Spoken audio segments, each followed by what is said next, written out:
capítulo 19,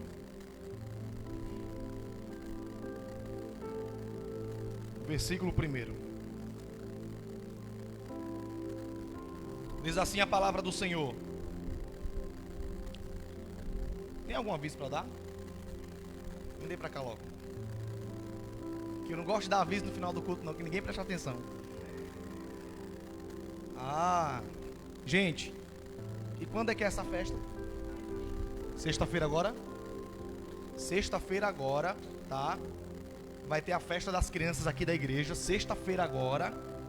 E nós estamos recebendo doação para essa festa infantil. Você tem até o culto de quinta-feira para trazer a sua doação. Pode ser brinquedo, pode ser em dinheiro também. A forma que você puder ajudar, procure Érica, tá? Que ela vai estar aí passando para você como é que vai ser feita a festa das crianças, que será aqui na igreja, próxima sexta-feira. E o ônibus para nossa viagem para a sede cabe 50 pessoas e a passagem vai custar R$20. É um ônibus executivo. Não conseguimos com a prefeitura, por isso a igreja vai ter que locar um ônibus particular, tá bom? Então custa R$20. Você tem até o dia 20 do mês que vem para pagar essa passagem. Então você que vai, deixe o seu nome com Érica, que ela vai passar para vocês. Todos os obreiros precisam estar na festividade. Se você que tem carro quiser ir de carro, ok, mas você precisa estar na festividade. Se não, você vai de ônibus, mas você precisa estar, tá bom? Então todos vocês que quiserem participar, procurem Érica e deem o nome. Pode ser pelo WhatsApp mesmo. Olha, coloca meu nome. Se tiver alguém da tua família que seja crente, ou que não seja crente, mas seja uma pessoa civilizada, você também pode reservar vagas para ela. As vagas estão abertas a partir de hoje.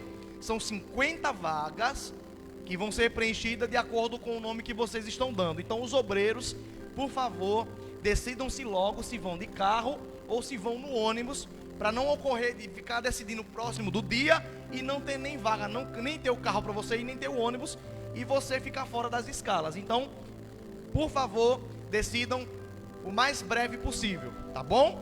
Então é isso. E a festa das crianças sexta-feira, você tem até o culto de quinta para procurar Érica e ver o que você pode ajudar, tá certo? 1 Reis, capítulo de número 19, versículo 1, diz assim a palavra do Senhor. E Acabe fez saber a Jezabel tudo quanto Elias havia feito e como matou todos os profetas à espada. Então Jezabel mandou um mensageiro dizer a Elias: assim me façam os deuses o que eu bem quiser, se der certo amanhã, a essas horas, não puser a tua vida como um deles. O que vendo ele se levantou para escapar e fugiu. Chegando a Berseba, que é de Judá, deixou ali o seu moço. 4. Elias, porém, foi para o deserto, caminho de um dia, e sentou-se debaixo de uma árvore de zimbro, e pediu para Deus a morte. E disse: chega, ó Senhor, toma agora a minha vida, porque não sou eu melhor do que os meus pais. 5. E deitou-se e dormiu debaixo da árvore de zimbro.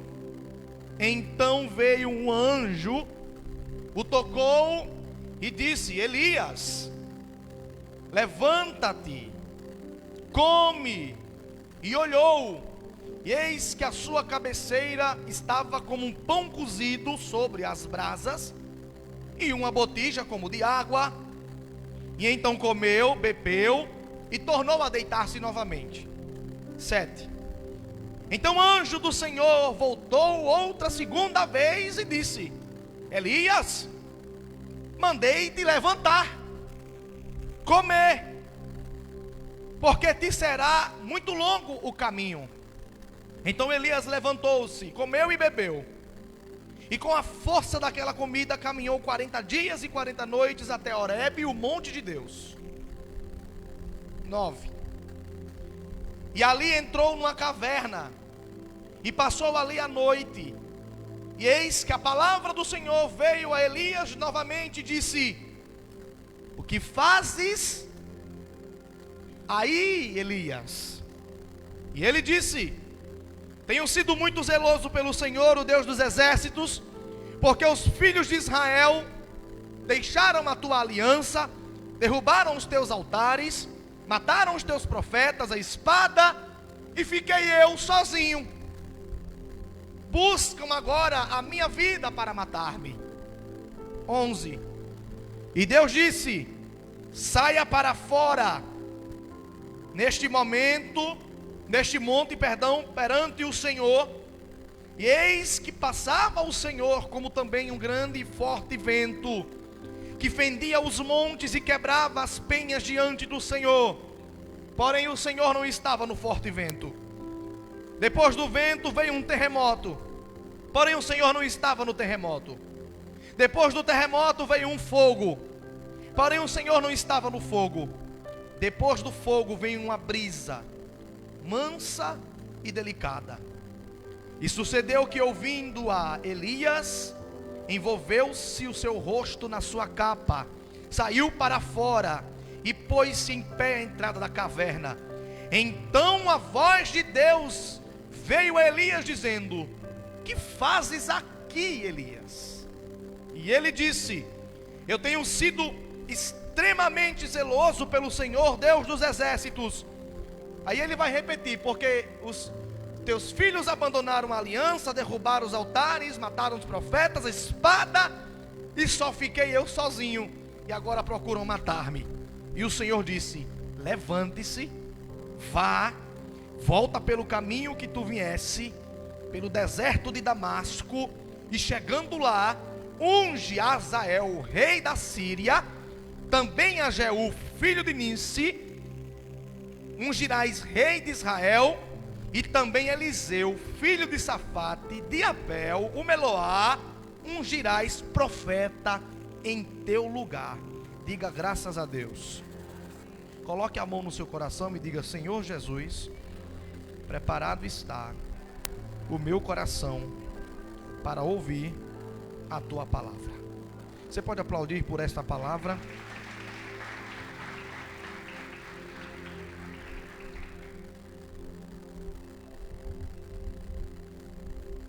Põe aqui para mim também Salmo 139, versículo 7.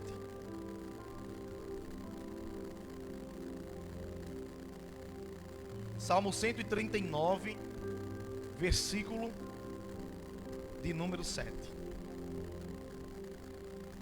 E eu, Senhor, 139.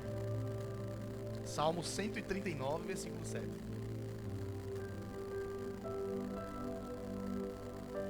Quero ler junto com vocês.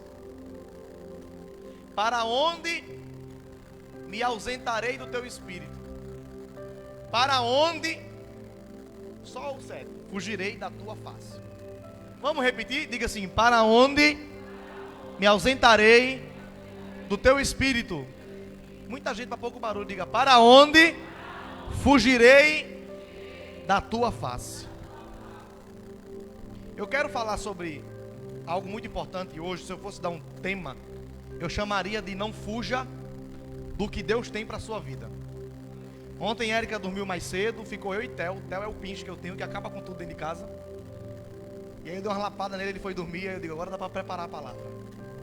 E quando eu comecei a meditar na palavra, o Espírito Santo, começou a ministrar algumas coisas em meu coração, especificamente sobre esses dois textos. Esse escrito por Davi e o que nós lemos, a história de Elias, a respeito do fujão do chamado. E aí o Espírito Santo começou a ministrar a mim. Eu disse: sim, Senhor. E ele começou a dizer que tem muitas pessoas que estão aqui, ou que estão em casa nos assistindo, que com as suas atitudes ela está denunciando que está fugindo do seu chamado. Escute, Deus entende melhor do que você imagina como é difícil cumprir o chamado de Deus, como é difícil estar no lugar que Deus quer que você esteja, mas você não é o primeiro a tentar fugir. Eu não sei se vocês lembram, mas quando Deus chamou Moisés, Moisés fugiu, não queria ir para o Egito e Deus o mandou voltar. Vai a Faraó. Lembra de Josué? Queria fugir, Deus mandou ele ir. Agar fugiu, Deus mandou ela voltar. E essa história que nós lemos é a mais conhecida, é a de Elias. Elias foi, desliga para mim por favor esse ventilador. Elias foi o maior profeta de todos os tempos do Antigo Testamento em Israel. Mas sob uma única ameaça, ele fugiu de Jezabel para o deserto e sentou-se debaixo de uma árvore de zimbro, como a gente leu, e ficou deprimido, ficou solitário e pediu até para morrer a Deus. Aí, como nós lemos, o anjo veio e ministrou uma palavra para ele. E aí o anjo foi embora, e Elias se levanta e vai para a caverna. Parecia que Elias não tinha entendido a palavra que o anjo ministrou. Parecia que ele não tinha compreendido o que o anjo havia dito. E foi na caverna que ele ficou trancado. Quando Deus veio através de um vento, de uma brisa calma e suave, e falou diretamente com Elias. Deus disse: Elias, o que você está fazendo aí? Sabe, se você está numa situação difícil, e tudo o que faz é ficar sentado, se lamentando da sua vida, se lamentando de si mesmo, só porque você não está no lugar, ou na situação que você queria estar, talvez Deus esteja perguntando a você: o que você está fazendo aí? Entenda, qualquer lugar onde Deus te levar, Ele te dará graça de te levar com uma boa atitude, com um bom posicionamento. Ele te leva para certas situações, mas Ele quer te ver posicionado, com ânimo para fazer o que Ele quer que você faça. Porque você nunca sabe que tipo de fruto você pode dar até que você seja espremido. A semente de trigo só começa a dar fruto depois que morre. Quando ela morre, ela gera muitos frutos. Você pode estudar todos os livros de teologia a respeito dos frutos do Espírito. Você pode cantar todas as canções de amor a Deus. Você pode pregar os mais profundos conhecimentos da palavra, mas você nunca vai saber se vai conseguir operar no poder do fruto do Espírito até que alguém te pressione, até que alguém te empurre, até que alguém te machuque. Então não pense que Deus vai te livrar de entrar em alguns lugares ou de passar por algumas situações difíceis, porque Ele não apenas não vai te livrar, como Ele mesmo vai te fazer passar por essas situações. O Espírito Santo, em Mateus 3, levou Jesus para o deserto, para ser tentado pelo diabo. Por 40 dias e 40 noites. Jesus não foi lá porque estava perdido. Jesus não foi lá por um simples acaso. Jesus não foi lá porque a vida dele saiu do controle. Não. Ele teve que enfrentar o diabo cara a cara. Ele teve que deixar claro para o diabo, para que ele soubesse que ele nunca fugiria dele.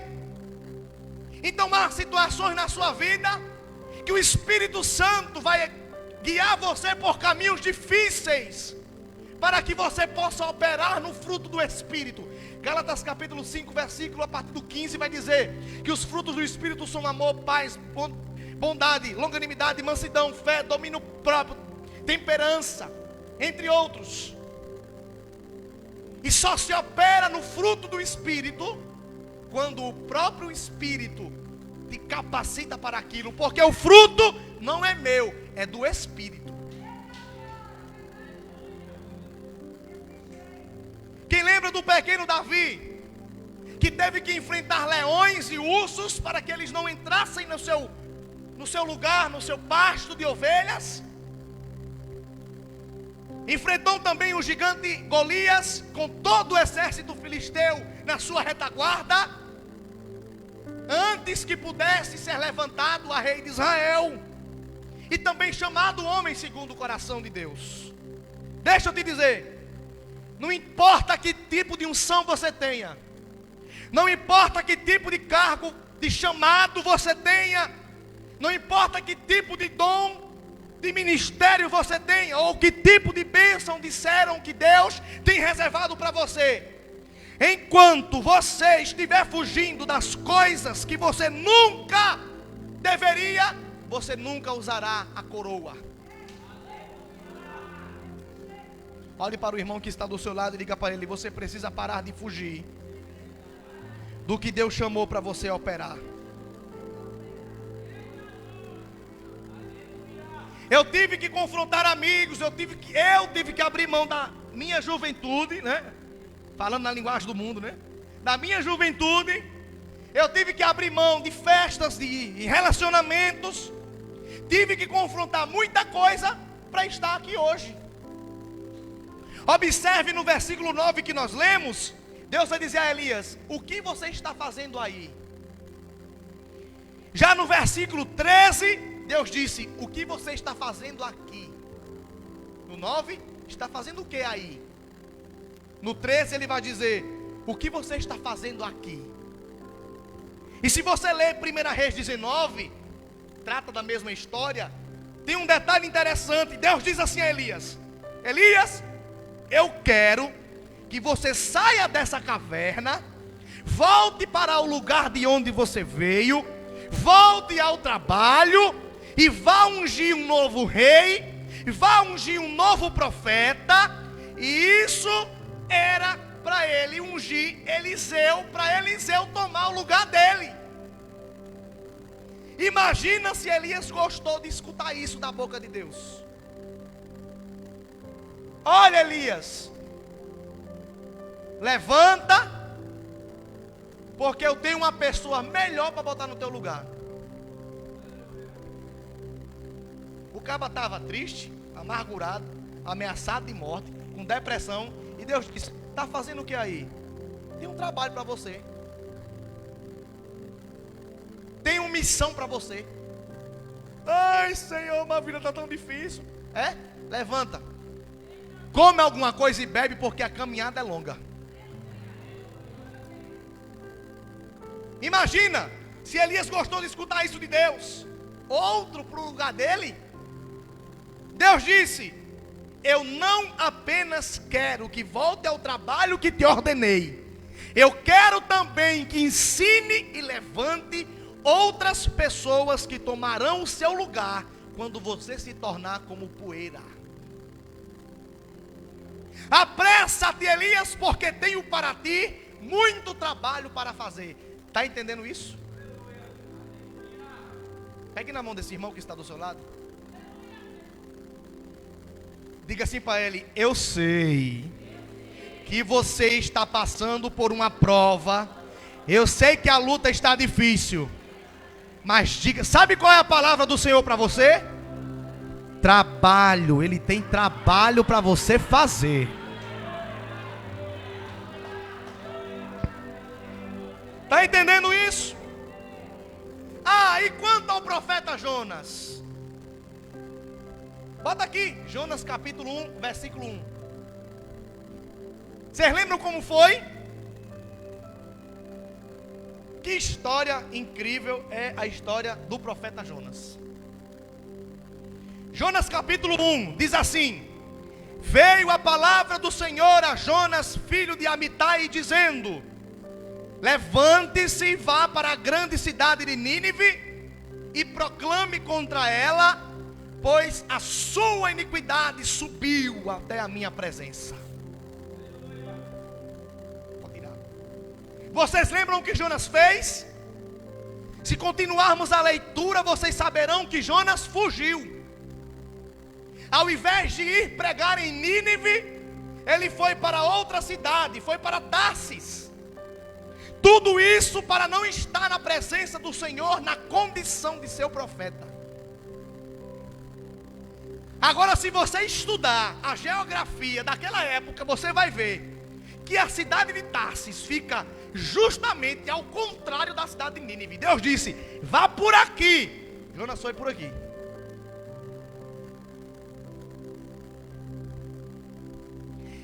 Eu fico imaginando, se você pensar em quantas pessoas estão fugindo para direções totalmente opostas à vontade de Deus agora.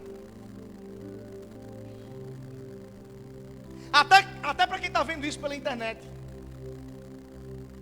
Não pense que essa mensagem é só para quem está aqui. Não, é para você que está ouvindo aí do outro lado da tela, que chegou, que recebeu essa mensagem, que entrou nesse link de alguma maneira. Eu me pergunto, quantos de vocês lá no fundo sabe que Deus tem algo para você?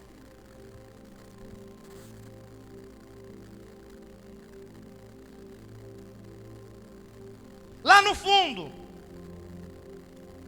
quantos de vocês não sabem que Deus se chamou para fazer alguma coisa, só que você decidiu preferir não fazer? Escute isso: a sua vida não vai funcionar, não vai prosperar, não vai haver libertação, não vai haver mudança, enquanto você continuar fugindo do teu chamado. Não adianta querer superar. Escute com atenção: se você está fugindo de Deus e do chamado de Deus para a sua vida, aproveite para desistir de fugir agora. Porque assim você vai economizar tempo no deserto. Assim você vai evitar de ter porta fechada. Assim você vai evitar de ter águas rodeando e batendo na tua casa. Aproveita para desistir agora. Ou como Jonas e os outros, você vai parar dentro da barriga do grande peixe e vai ficar entre a vida e a morte. É muito interessante que Jonas fugiu de Deus, e no versículo 17 a Bíblia vai dizer: e Deus convocou e preparou um grande peixe para engolir Jonas. E assim foi. Jonas ficou na barriga do grande peixe por 3 dias e 3 noites. Aí a pessoa ora e não sabe o que é porque não quer fazer a vontade de Deus. Jonas grita e diz: do inferno eu clamei, e o Senhor me ouviu. Foi Deus, irmão, que preparou o peixe para comer e engolir Jonas. E já no capítulo 2 de Jonas, conta toda a experiência de Jonas dentro da barriga do peixe. Você consegue enxergar o fedor, a confusão de estar dentro do lugar onde produz as fezes de um peixe? A gente vai no banheiro, não aguenta nem olhar o que a gente faz. Imagina olhar toneladas de fezes de um animal.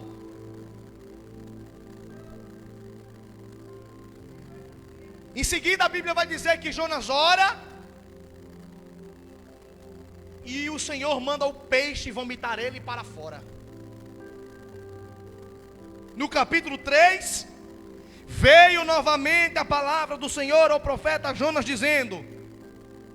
Você pensa que Deus disse: Jonas, tu está cansado demais. E Deus disse: levanta-te e vai para Nínive, prega contra os cidadãos de lá e diga que a maldade daquele povo chegou até a minha presença. Não me importa quantos peixes sejam precisos, Deus não vai mudar de ideia. Não pense que a sua atitude vai mudar o que Deus quer de você. O povo de Israel passou 40 anos no deserto, para lá e para cá, sofrendo, até que todos decidiram fazer o que Deus havia pedido. 40 anos no deserto. A terra da bênção estava preparada, com águas cristalinas, pastos verdejantes. Mas o povo era desobediente e ficou no deserto 40 anos, comendo pão e água, pão e água, pão e água, pão e água. Está entendendo? Não importa quanto tempo seja necessário, não importa quantos desertos sejam precisos, não importa quantos peixes sejam necessários, se você continuar teimando, você não vai sair de lá, e Deus não vai mudar de ideia com você. Diga para esse crente: você está entendendo o que Deus está dizendo? Diga: você fica teimando com Deus. Não, parece que você está com fome. Diga: você fica teimando com Deus. Diga: é melhor você tomar jeito, porque Deus não vai mudar de opinião, é do jeito dele.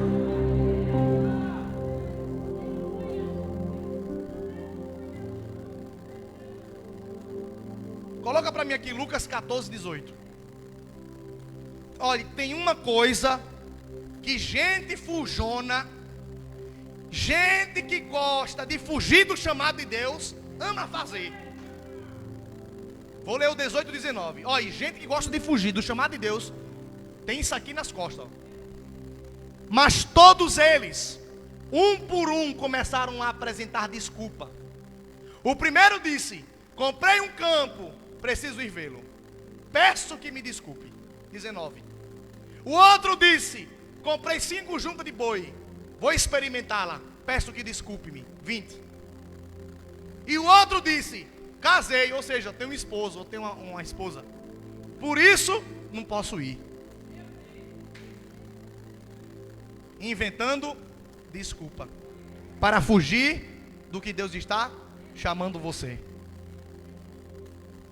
Pode tirar. Agora, sinceramente, alguns podem não se importar com isso, mas sabe, muitas pessoas usam desculpas de que não tem tempo, de que não pode fazer nada para Deus, porque tem uma família, ou porque tem um comércio, ou porque tem uma criança para tomar conta, ou porque tem um marido. Você viu o texto, né? Desculpas, não posso ir. Tenho tempo não, estou ocupado. Agora, me deixe te fazer uma pergunta. Jesus, quando chamou os discípulos, você acha que eles não tinham família? Pedro, por exemplo, tinha esposa, tinha sogra, e alguns dos discípulos provavelmente tinham famílias e até filhos. Outros personagens que andavam com Jesus, que nem discípulos eram, como por exemplo Maria, mulher de Clopas, que aparece em João, no Evangelho de João, ela tinha comércio. Outros trabalhavam, como no caso de João e Tiago, e também Mateus. Agora, olhe para o irmão que está do lado e diga para ele: quem disse que você não pode fazer nada porque você tem família? Ou porque você tem comércio? É óbvio que você não deve ignorar a família. Não é isso que Deus está falando. Óbvio que você não deve ignorar a sua família só para fazer parte de um ministério, só para fazer parte de um grupo. Não é isso. Mas todos aqui têm algo que Deus quer que você faça. Todos aqui têm algo que Deus quer que você faça. Vou repetir.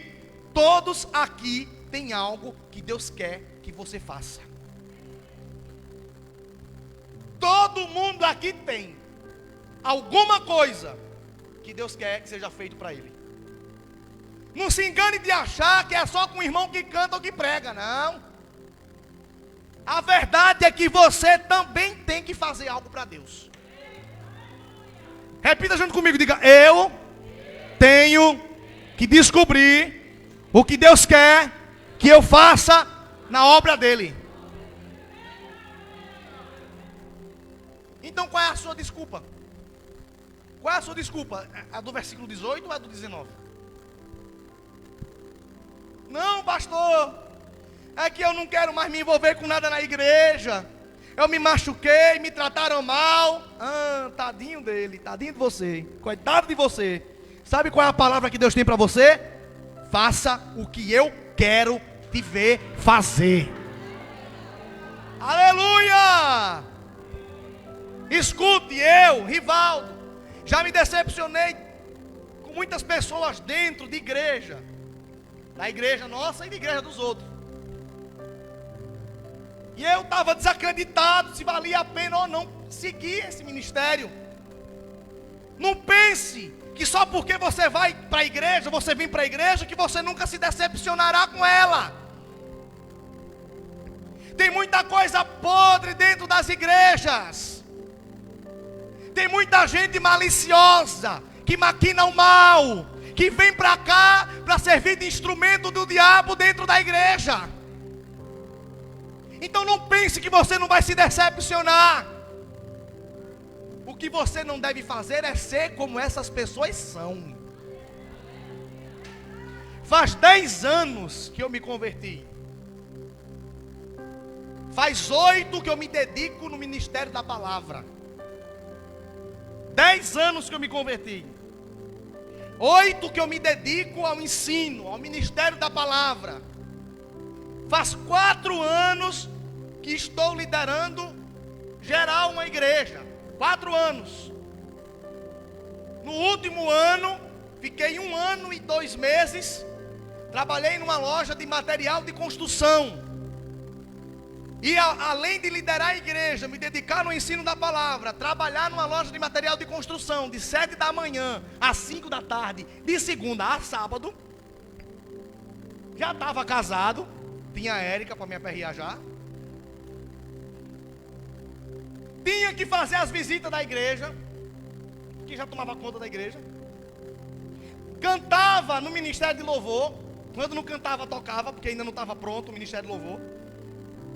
Dava aula particular a alguns jovens aqui. Tinha faculdade, que eu precisava ir de noite, de segunda a sexta. Faltava terça e quinta, porque tinha que estar na igreja. Já morava sozinho, casa de aluguel. Tinha já um nódulo no pescoço, que dava crise direto. Mas ainda arranjava tempo para fazer o que Deus mandava fazer. Então, por favor, não me diga que você não pode fazer nada para Deus só porque tem um marido, só porque tem uma esposa, só porque tem filhos, ou porque tem responsabilidades, ou porque está sozinho. Porque tem gente que diz assim: ô irmão, eu vivo tão sozinho que eu não tenho tempo. Eu posso te dizer, Deus não vai aceitar nenhuma desculpa sua. Não adianta você dizer: é porque eu estou cansada demais. Rivaldo, eu não quero fazer nada para Deus porque eu sou muito novo. Sou novo convertido, ou então sou novo de idade, sou jovem. Ou então, estou velho demais, já passei dos 60, ou dos 50, ou dos 200. E aqueles? É porque eu não sei ler. Por isso que eu não faço nada para Deus. Não sei ler. Gálatas capítulo 5, versículo 13, a Bíblia diz assim: vocês, irmãos, foram de fato chamados para a liberdade. Tão somente não permita que a liberdade de vocês seja um incentivo para a carne, ou desculpa para não fazer a obra de Deus. Se eu não tivesse confrontado e confiado em que Deus tinha para a minha vida, se eu não tivesse permanecido firme, quando eu via tudo dando errado lá atrás, crendo que Ele me ajudaria, crendo que não me deixaria sozinho, crendo que valeria a pena e que tudo seria colocado no lugar. Se eu tivesse feito diferente, chutado o balde, eu não seria tão abençoado como eu sou hoje. Vocês não estariam aqui. Muita gente não seria alcançada pela palavra. Então você precisa confrontar a sua preguiça. Você precisa confrontar sua vergonha, o seu medo, as suas desculpas. Para começar a perguntar a Deus e dizer: Senhor, o que o Senhor quer que eu faça hoje? Acorde todos os dias e pergunte: Senhor, acordei. Não acordei só para comer e dormir e fazer cocô, não. Alguma coisa o Senhor quer que eu faça hoje. Você só acordou porque as misericórdias do Senhor não te deixou ser consumidos. Ou seja, Deus, Ele tem alguma coisa para você fazer hoje. Você não fez nada hoje. Aproveita que começar da manhã. Ontem eu fui pregar numa igreja, aí eu disse: hoje eu já sei o que eu vou fazer, né? Eu vou pregar. E aí veio a mim a palavra do Senhor e disse: você vai falar com uma pessoa. Aí mostrou qual era a pessoa. E eu fui lá e falei com a pessoa e falei o que Deus havia dito. Gente desocupada é a melhor coisa. Pergunta a Deus o que Ele quer que você faça. Tem pessoas aqui que a esposa é pior que o demônio, ou que o marido é pior que um demônio. Tem pessoas aqui que a mulher ou o marido está traindo, que a empresa quebrou, que o comércio só dá prejuízo, que os filhos só dá trabalho e preocupação, que vive doente, cansado, deprimido, angustiado, dentro de casa, numa caverna. Escute, você não pode ficar fugindo das coisas. Você precisa confrontar com a palavra de Deus, porque fugir não adianta. Elas virão atrás de você de alguma forma. Mas deixa eu te dizer algo. Seja qual for o lugar que Deus te leve, seja o que for que Deus te mande fazer, Ele está pronto para te ajudar nisso.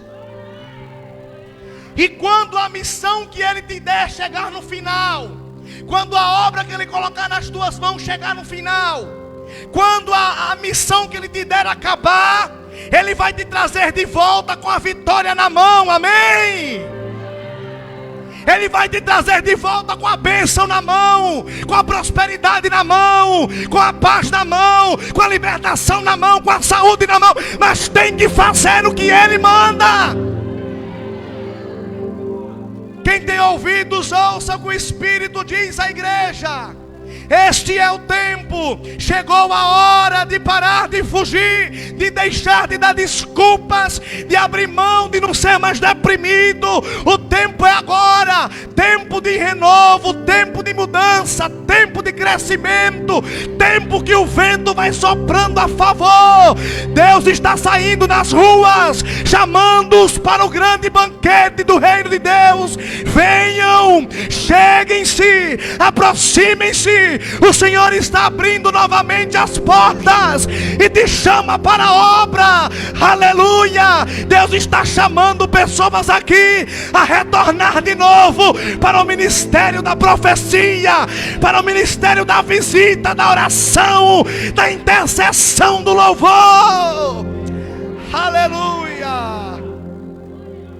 O ministério de louvor pode vir para cá já. Eis que Ele te chama, Elias. O que você está fazendo aí deprimido? O que você está fazendo aí se vitimizando? Ai, estou sendo perseguida. Ai, ninguém gosta de mim na igreja. Na minha casa está tudo quebrado. E o Senhor está dizendo para você: faça a obra.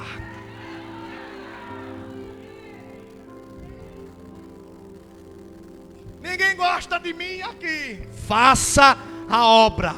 Levante-se, coma, beba, porque o caminho é longo, a missão é longa. Eu estou chamando você para a obra. Tem que ter alguma coisa que você precisa fazer. Um canta, outro prega, outro ora, outro evangeliza, outro intercede, outro faz jejum, outro faz campanha, outro bate palma, outro conta testemunho, outro caminha, outro visita, outro liga para saber como está, outro coloca no debaixo do joelho, outro faz uma campanha de oração, outro bate palma, outro glorifica, outro limpa a igreja, outro faz alguma coisa, mas Deus te chama para a obra. Fica de pé nessa noite. Para onde irei eu, Senhor, escapar do teu Espírito? Para onde poderei fugir da tua presença?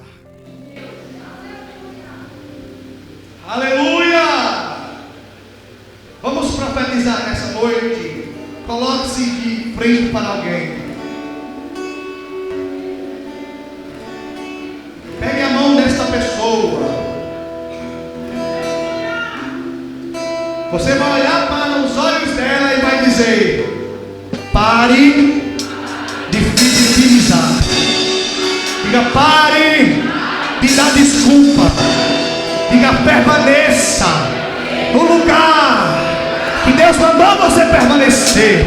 Diga: ainda que você não goste, ainda que a situação esteja difícil, ainda que a prova esteja grande, diga: é tempo de trabalho na obra do Senhor. Ele quer você trabalhando. Você pode glorificar o nome do Senhor nessa noite. Levante a sua mão mais alto que você puder. Deus está dizendo: eu estou convocando apenas para a minha obra. Diz o Senhor: estou levantando profetas desta geração. Diz o Senhor: estou levantando homens e mulheres que possam operar no fruto do Espírito.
para mim: Rivaldo, está cheio de gente que eu quero abençoar, mas a pessoa não faz o que eu mando.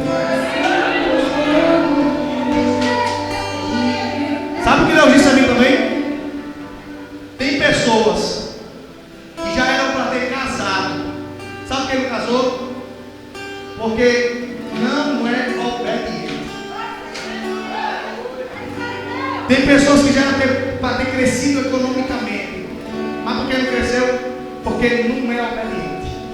Olha para esse crente que está no seu lado e diga para ele: desista de fugir. Diga para ela: comece hoje, comece agora. Diga: agora é, e chegou a hora em que Deus procura os verdadeiros adoradores. Comece a trabalhar.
Eu vi que agora eu posso adorar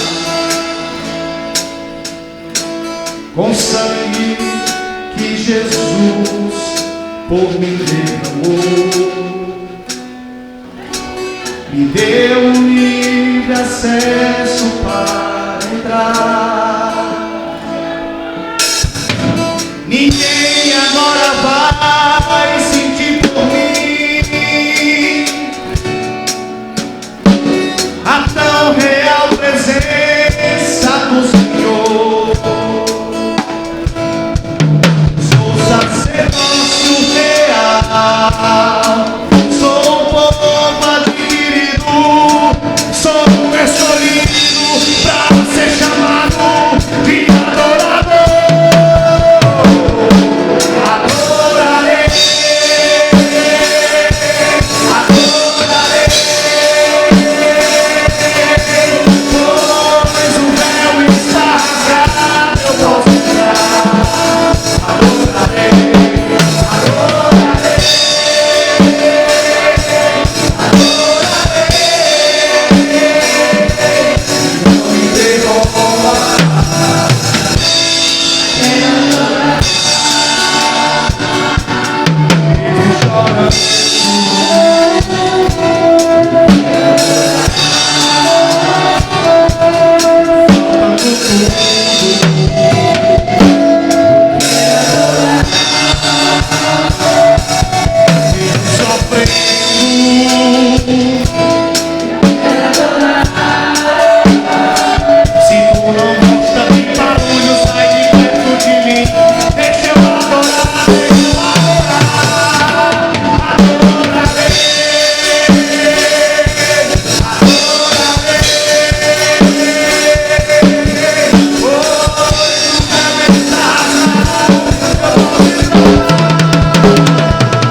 guardando os maus, livrando de acidente, de assalto, de bala perdida, livrando de moto, de carro desgovernado, que o teu povo possa sair e chegar em segurança, com a palavra da verdade no coração, no nome de Jesus. A igreja diz: amém. Rocha com as mãos, que o amor de Deus, a graça do nosso Senhor Jesus e as consolações do Espírito Santo estejam com todos, não só agora, mas para sempre. E você diz: amém. Tchau, até semana que vem.